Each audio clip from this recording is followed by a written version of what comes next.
Welcome to Blue Steel Talks, and we are going to be talking about stock options, a boring but extremely important topic in new companies and in functioning ones. First of all, Dave, thank you so much for having me on the podcast. I am going to be behind the scenes, so there's going to be a few questions for you. Before we start, Dave, can you please give a brief background history on what you do and what you did in the last 40 years? I am a serial entrepreneur. I have started several companies, three of which have been successful. Two of those have been sold to people who were in the same business area, great profit, and one is ongoing as we speak today. So my experience in this area is long and painful. Perfect. Thank you so much for sharing that, Dave. Now, I have a few questions for you, and the first one goes, how do stock options work in practice, and why do so many employees misunderstood the true value of their equity? To use the old line from Marx, the purpose of stock options is worker ownership of the means of production. And though I'm saying that somewhat with tongue in cheek, it is for the large part true.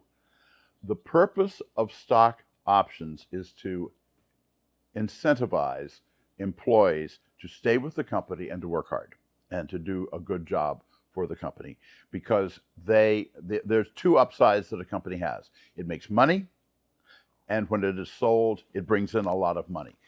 The latter goes to the shareholders.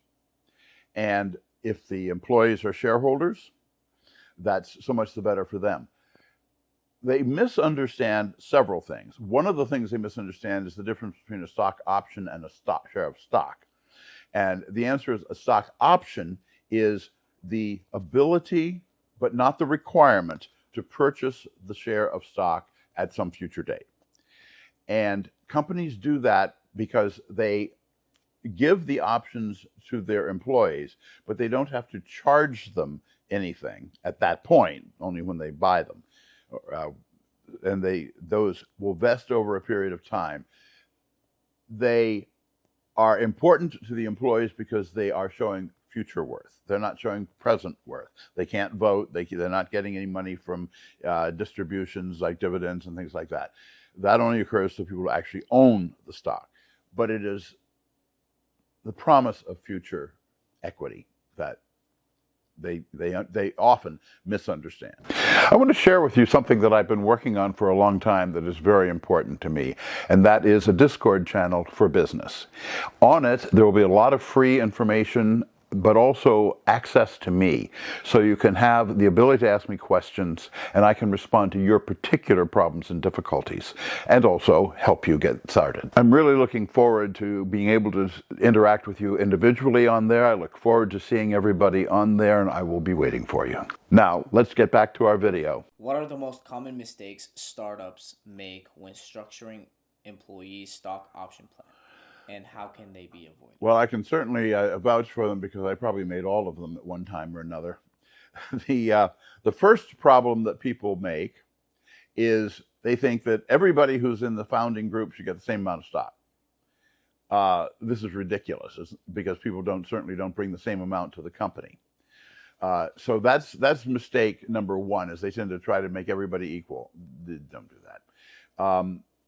The second thing that they try to do is to be either too stingy or too generous. Mm-hmm. They don't understand how much of the company should go to whom. The founding team starts out owning the entire company. Mm-hmm. It's not proportioned evenly. The CEO will almost always, like virtually always, get the larger share. Although, for example, the most recent company, I had like 4% less than the guy who was the CEO because I didn't want to be CEO. And that was fine. We agreed on that. If a major mistake that is made, besides the too generous, too cheap, is not doing any at all. Just trying to hold on to the ownership of the company yourself. That, especially in a high-tech environment, is terrible demotivator for your people because they can go to work for Microsoft and get stock. And so that's a mistake that people tend to make. It's more of a problem on the East Coast with more old line company type views. than it is on the West Coast. But on the West Coast, it's a fatal mistake. So if you're too generous as a company, how will that impact you? Isn't that a good thing to be generous? It's a good thing to be generous up to a point.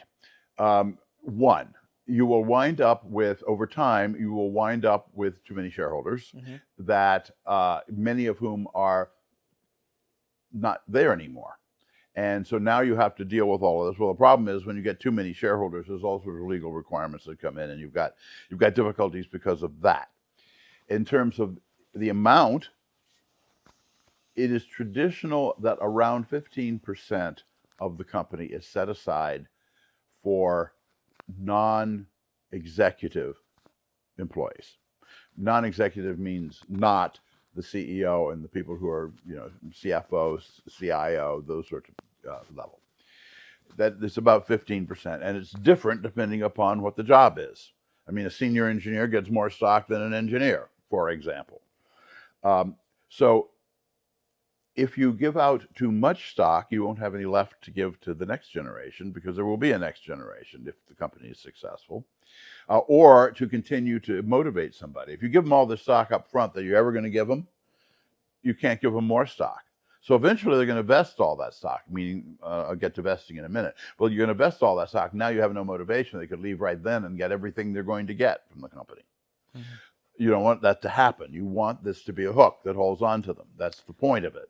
Is there a way you could revoke an employee's stock or maybe take it back after giving it? No. So you're legally Unless obligated. it's agreed to at the time. So, for example, the way I have generally done it is the founders buy their stock outright, because when you start up a company, the stock is very, very, very cheap. You buy the stock outright. That starts the clock on capital gains treatments with the federal government. And that's a really good thing to do. It also gives you the right to vote the shares. So the ownership gives you those two things, among other things. I have generally done that, where the founders will buy the stock. But say a founder doesn't work out, how do you get that stock back? You have a written provision that was made at the time that says, whatever the vesting plan is that we have for people who are given stock options, we get to buy back at that rate from you. Now is a good time to discuss what a vesting plan looks like.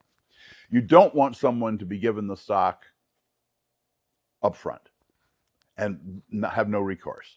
So what you do, you also don't want somebody who just doesn't work out for 6 weeks to have any stock, because you're going to have to be tracing them down for the next 20 years trying to get their proxies and all that sort of crap. You don't want to do that. So what most companies do is some fraction of the stock is held back and doesn't vest until the end of a year, typically a quarter. So over a period of 4 years, they'll get all of their stock options and are able to purchase them if they want to. 1/4 of those are held till the end of the first year, and then they vest all at once. Now, this means that you have had plenty of time to decide whether this person is good. Don't use that as the excuse to get rid of somebody on day 364. First of all, you're going to get sued, and second of all, that just isn't fair. If they've been there that long, give them their stock. Even if you don't have to give it to them. So you give it to them 1/4 at the end of a year, and then 1/48 of the total options over the next 3 years after that. Now, as you get close to the time when all of that stock is vested, and by vested it means they can actually purchase it and become beneficial owners of it, which means they get long-term capital gains treatment starts, and they get the right to vote, among other things. As you get close to that period of time, you will give a good employee more options, and a really good employee a lot more options often. That's one reason why you don't overdo it at the first, because you're going to give more later, and you can make that clear to them that you don't say, I'm going to give you more later. That's a contract, and you may not carry it out. But if you say it's generally the company's policy that we keep people vesting, so that say 3 years in, you give them some more stock options, so they're always vesting about the same or more stock. That's by far the best motivator, because there's never a clear-cut time for them to leave and optimize things. If you have a 4-year period and 4 years comes and they get all their stock, that's the time they're going to leave if they're going to. And long enough, those employees will have their voice heard. The more the stocks they earn. Is that correct? Yes, although an employee's influence is more dependent on how well they're doing their job than it is on how much stock that they own. Um, the company gives stock to employees not so they can make money off of the employees buying the stock, and not so that the employees can vote the stock. They don't have enough stock to vote. The founders and the financiers and the board and everything have the stock that controls the company. That's not the reason you do it. You do it to motivate the employee with the promise of future wealth. Dave, you mentioned about employees being unmotivated if you give them the stocks flat out. Why is that? If you give them, If you give them stocks right off the bat. oh, they're motivated because they've already got the future reward. I mean, if you give them the stock with no buyback provision, Mm-hmm. they could leave tomorrow, Mm-hmm. and they'll have every bit as much as they'll have if they stay 20 years. Mm. And that's a serious mistake. You want them always thinking that if I do a good job now, my net worth in the future will be higher, both because I'll vest more stock and because I'll make the company worth more. Mm-hmm. So that was the part about if a company's too generous. Now, what if a company's too stingy about their stocks? Then the ability to motivate the employees goes away. Mm. If a person doesn't have enough motivation, two things will occur. First of all, they'll probably feel cheated if they have any experience especially the high tech world. And number two is another company will hire them away with a better stock offer. And so that's a real demotivator for you to be too stingy. I see. And that 15% rule is not hardcore. Usually, as time goes by, more of the stock is owned by the employees, simply because you have the good employees have stayed and you've been giving them new options every year, and you've also expanded and hired new employees, and so the fraction goes up. Yeah. What are the tax implications of receiving and exercising stock options? The federal government comes and goes over what they think they should do in terms of taxes on the options. If the options look in any way like actual compensation, in other words, the equivalent of money being paid out. So, in other words, instead of giving you a $100,000 raise here, I'm going to give you these number of stock options at this lowered price below the market value. That's compensation, and the federal government's going to tax them. Mm-hmm. Now you've really screwed them because they don't have the money to offset that tax burden. So you don't do that. Yes. And the federal government makes it that's a real no-no. So that's number one. Number two is there is no tax consequences. Other than that, there's no tax consequences from having options. There are tax consequences for having stock if there's income associated with it and distributions associated with it, or there's a sale of the company stock externally and everybody's allowed to pool into that. All of those things become, well, you bring income in, so you have to pay taxes on it. If you held it for more than a year beneficially, meaning you have exercised the options, paid the money, and gone from there, you have a beneficial ownership, so you will participate in that. And if you've held it for a year, you get long-term capital gains treatment. I see. Why do companies, or I apologize, let's start that question over. Why do startups implement a 4-year vesting schedule with a 1-year cliff? The 1-year cliff I've discussed. It's just in case somebody doesn't work out, you don't have to give them any stock. Yes. So that's the 1-year cliff is straightforward. Why is it a 4-year vesting? It's not always a 4-year vesting. I've seen 5-year vesting. It's not quite as common, or at least it wasn't. And when have been giving it out, I've always used a 4-year vesting, because it's about the right time for somebody to get enough experience that you want to give them more options to keep them, and it also. So it works both ways. It motivates them because they're going to get more options quicker.